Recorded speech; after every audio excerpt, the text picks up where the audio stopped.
Нет в России семьи такой,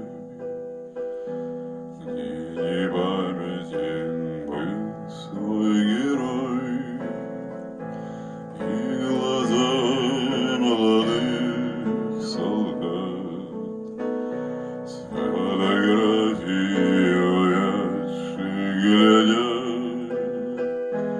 Этот взгляд словно высший суд для ребят, что сейчас растут. И мальчишкам нельзя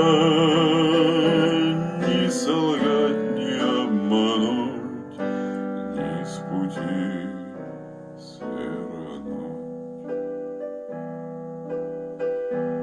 Нет в России семьи такой, где не памятен был свой герой, и глаза молодых солдат с фотографией увядших глядят. Этот взгляд словно высший суд для ребят, что сейчас растут. И мальчишкам нельзя ни солгать, ни обмануть, ни с пути свернуть.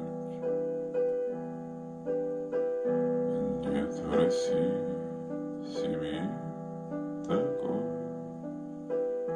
где не памятен был свой герой, и глаза молодых солдат с фотографией увядших глядят.